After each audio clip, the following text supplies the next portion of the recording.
Namaskar. Myself Dr. Deepti Bisht, Professor, Department of Kai Chikitsa, Faculty of Ayurvedic Sciences, Jyoti Vidyapeeth, Women's University, Jaipur. In today's session for class 4th year BMS, I am going to discuss the topic status asthmaticus. So without wasting time, let's start the topic. Please focus on slide. As you all know, bronchial asthma, or we can say severe acute bronchial asthma, is defined as an severe attack which responds poorly to conventional bronchodilator. Potential fatal medical emergency. So,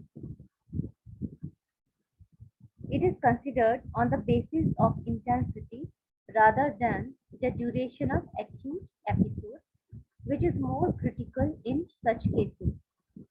The term acute severe asthma is preferred over status asthmaticus, which was used to describe a severe attack of asthma continuing for more than 24 hours. In fact, bronchial asthma is now considered to be a special type of chronic inflammatory disease of the airways that leads to contraction of airway smooth muscles, microvascular leakage, and exaggerated bronchial response, resulting in intermediate wheezing and cough. So before going towards management, precipitating factors. Precipitating factors are respiratory infection, massive exposure to allergens, abrupt discontinuation of medication, inappropriate treatment of acute attacks, overuse of NSAIDs, climatic variations. So, assessment of severity of attack should be done, and such fatalities may be due to inadequate perception of severity of attack, poor initial control of asthmatic attack, rapid deterioration in the degree of airflow obstruction, failure of attending physician to properly assess the severity of disease and treat the patient accordingly. Sometimes adverse reactions to bronchodilators. So these assessments are necessary. So if we have to grade this acute severe asthma, then we can grade it in 4 points. Grade 1 is acute attack. Here, normal pulse rate or minimal tachycardia is present, but no evidence of respiratory distress or cyanosis or extreme wheezing. Although diffuse wheezing may be present, and normally heart rate is below 100 per minute. Next is grade 2 acute asthma, which is moderately severe attack. Here, moderate tachycardia, that is over 100 per minute pulse rate, visibly active accessory respiratory muscles can be seen, diffuse wheezing is present, there is mild cyanosis, and PaCO2 is less than 40 mmHg. In grade 3, which is very severe attack, there is marked sinus tachycardia, which is over 120 per minute, and possibly there is pulsus paradoxus. Only mild or moderate wheezing is present due to greatly diminished airflow. Almost normal PaCO2 is there, which suggests deterioration in ventilation. Grade 4 acute asthma is exceptionally severe and prolonged attack. Here, patient is exhausted, dehydrated, with impaired consciousness. PaCO2 level due to alveolar hypoventilation is very elevated, terminal peripheral circulatory failure can be seen. Now, management. Since it is a medical emergency in which over-treatment is seldom harmful, but under-treatment can be hazardous. So, principles of management are: first, control of bronchial spasm should be done, use of proper antibiotics, establishment of patent airways, hydration and fluid balance, oxygenation, mechanical ventilation. So, so these are principles of management. First, use of bronchodilators to control or to achieve first line of management, that is control of bronchial spasm. So bronchodilators which are usually used are beta adrenergic agonists. These are most powerful bronchodilators and they act by relaxing the smooth muscles of all airways from trachea down to terminal bronchiole. First member is epinephrine or adrenaline. It is a non-selective beta adrenergic agonist and is used and acts by using in dose of 1 ml of 1 in 1000 units. It may be injected subcutaneously slowly in 2 or 3 divided doses 15 minutes apart, provided that the patient is not over 40 and does not already have any significant tachycardia. There are certain contraindications like cardiac disease, hypertension, diabetes mellitus, and hyperthyroidism. Second member of bronchodilator group is beta-2 sympathomimetic agents. These are selective beta agonists and 1 or 2 ampoules of salbutamol, each containing 2.5 mg of drug, should be nebulized having every 4 to 6 hours. Instant relief is obtained in most of the patients. Then terbutaline is a beta agonist which is used subcutaneously.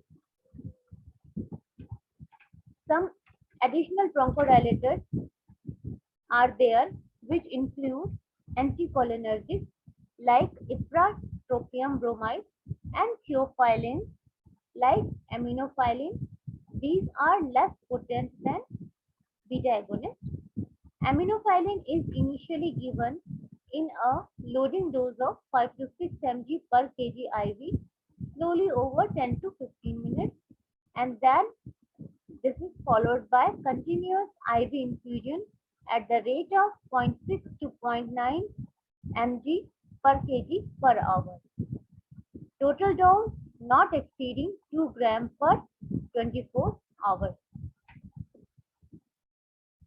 Maintenance dose should be reduced by 1/2 in some cases like cases of cirrhosis liver, congestive cardiac failure, and chronic obstructive lung disease. So these are some bronchodilators. Now second step is use of anti-inflammatory drugs which is used to control the inflammation. So the two most powerful drugs in this group are corticosteroids and cromolyn sodium. In the management of acute severe asthma, the role of corticosteroids is more important. This corticosteroid can block the late phase reaction and subsequent bronchial hyperresponsiveness. So it should be given early and in high doses. For this, hydrocortisone hemisuccinate should be used in a loading dose of 3 to 4 mg per kg followed by 100 to 200 mg every 6 hours IV. and after 24 to 48 hours, patient should be switched over to oral prednisolone starting with 40 to 60 mg per day. Next principle of management is use of antibiotics. For this, broad spectrum antibiotics are routinely given to all such cases for prevention of secondary infection. Other measures, they include oxygen therapy through nasal prongs, and it is very valuable during the acute phase of attack. Another is assisted ventilation.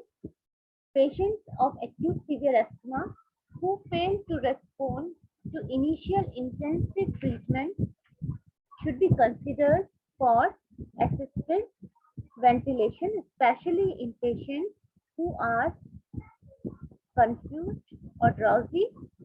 If asthma is rapidly worsening, if PO2 is less than 50 mmHg and PCO2 is greater than 80 mmHg, and if there is condition of complete respiratory arrest. So these are principal lines of management for bronchial asthma.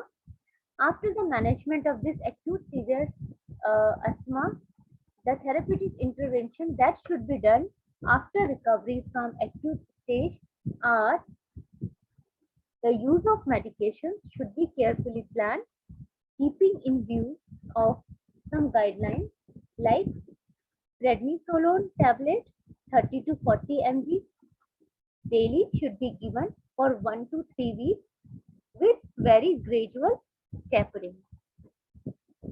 Then inhaled steroids are often required at a higher dosage than before admission.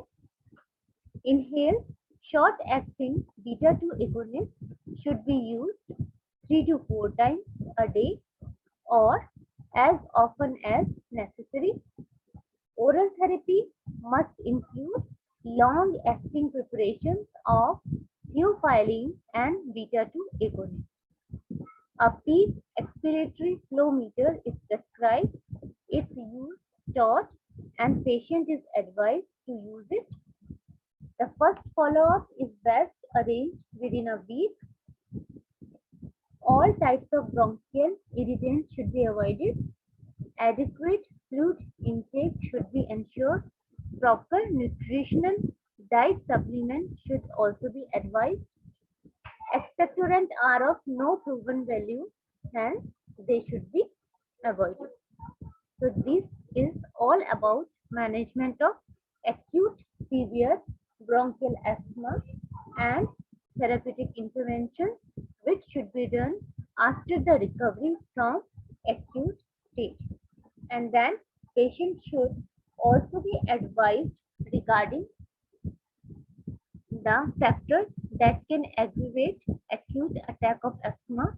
So they should be properly educated to use their medication, to use nebulizers, and to avoid all the precipitating factors like dust, smoke, or any respiratory infection, etc. So this was the all about lecture. In next lecture, we will discuss some another emergency management of another disease. Namaskar. Have a nice day.